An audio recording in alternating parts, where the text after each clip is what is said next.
If you're an empath who grew up with a narcissistic parent, there's a specific kind of confusion that follows you into adulthood. Not the obvious kind, where you know something was wrong. The subtle kind, where you can't quite name what happened, but you feel it in every relationship, in every boundary you struggle to set, in every moment you apologize for existing. And if that's you, I want you to hear this clearly before we go any further. The way you adapted wasn't a mistake. It was survival. And in the next few minutes, I'm going to walk you through what happens to an empath raised by someone who needed them to be smaller, quieter, less. Here are 2 promises, so you stay with me.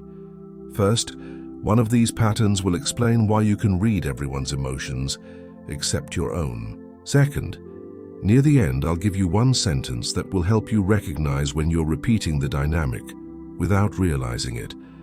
But before we get to what happened, let's start with what this combination actually creates. Because when you put an empathic child in a narcissistic home, you don't just get a hurt kid, you get a child whose gift becomes their job. Your sensitivity, the thing that should have been nurtured, became a survival tool. You learned to read micro-expressions before you could read words. You learned to manage moods that weren't yours. You learned that your worth was measured by how well you could disappear into someone else's needs. Here's the first thing that happens to empaths raised this way. You develop what I call a borrowed identity. You become so good at sensing what others need, what they want, what will keep them regulated, that you never develop a clear sense of who you are underneath all that adapting. Because in a narcissistic home, your selfhood was a threat. Your needs were inconvenient. Your emotions were too much or not enough, but never just right.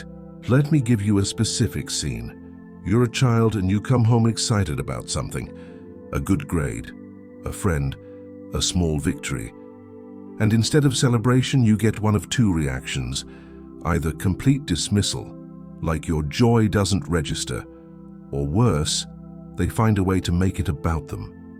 They're proud because it reflects well on them.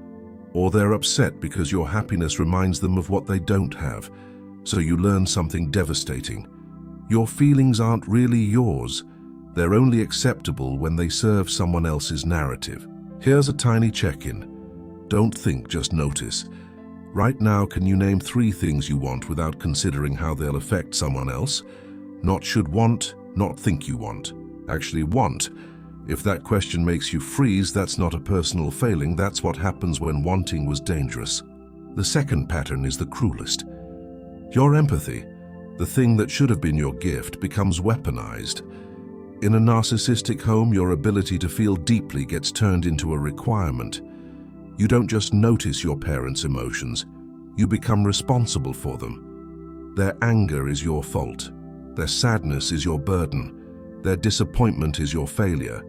And because you're an empath, you can feel all of it, which means you try desperately to fix all of it. Here's what this looks like in real time. Your parent is having a bad day. You can feel the tension before they say a word. Your body tightens, your nervous system activates, and you start doing something very particular. You become smaller, you become cheerful, you become helpful. You become whatever you think will stabilize the emotional weather, not because you're manipulative, because your system learned that their dysregulation was a threat to your safety. So you grow up believing that empathy means fixing, that caring means carrying, that love means losing yourself, and you take that template into every relationship afterward, looking for people who need you because being needed is the only version of love you recognize. Here's the pattern that explains so much. Empaths raised by narcissists often don't have boundaries. They have suggestions they apologize for. Because in a narcissistic home, boundaries weren't just discouraged, they were punished. Every time you said no, every time you expressed a limit, every time you asked for space, it was met with rage, guilt, or withdrawal. So you learned that boundaries cost you love, that protecting yourself meant being abandoned. And here's what makes it worse. Your empathy made you see their pain. You could see they were hurt when you pulled away. You could feel their fear of rejection. You could sense their fragility. So you told yourself, maybe my boundary is too harsh. Maybe I'm being selfish, maybe I should just give a little more. And that little more became your whole life. Let me be careful here. This isn't about blaming you for being accommodating. This is about understanding that accommodation wasn't a choice. It was a survival strategy in a home where your parents' emotional needs always came first. The fourth pattern is the one that keeps you stuck. You become attracted to emotional unavailability. Not because you're broken, because it's familiar. Because the narcissistic parent taught you that love means working for attention, earning approval, proving your worth through service. So when you meet someone who's easy, who's consistent, who's openly affectionate, something in you feels uncomfortable. Your system says this doesn't feel like love. Love is supposed to be harder. Here's a small scene. You're dating someone kind. They ask what you want for dinner and you freeze, not because you don't know, but because the question feels like a trap. Because in your childhood, expressing preferences meant risking criticism, disappointment, or being told your wants were wrong. So you say, I don't mind whatever you want. And you think you're being accommodating. But really, you're protecting yourself from a punishment that's no longer coming. And this is where many empaths raised by narcissists get trapped. They confuse intensity with intimacy. They confuse chaos with passion. They confuse being needed with being loved, because their nervous system was wired in an environment where calm felt like the silence before a storm, and drama felt like connection. Here's the discovery that changes everything. Empaths raised by narcissistic parents often don't know they're angry. They know they're tired. They know they're sad. They know they're anxious. But anger feels dangerous. Because anger in your childhood home had consequences.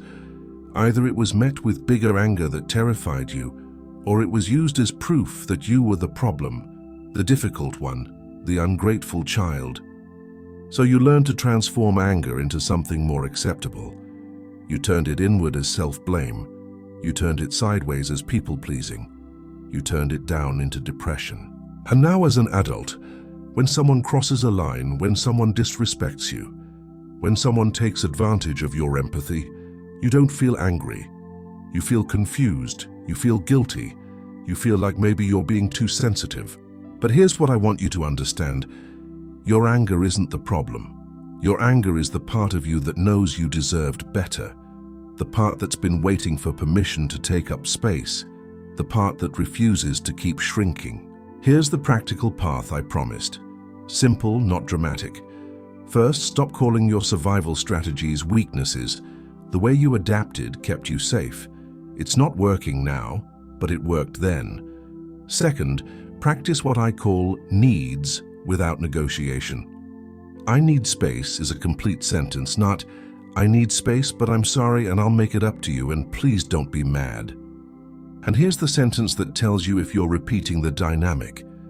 If you're more focused on managing their reaction than expressing your reality, you're back in the pattern.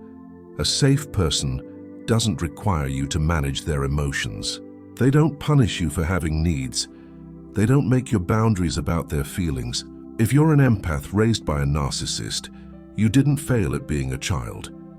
You succeeded at surviving a parent who needed you to be their emotional support instead of letting you be young.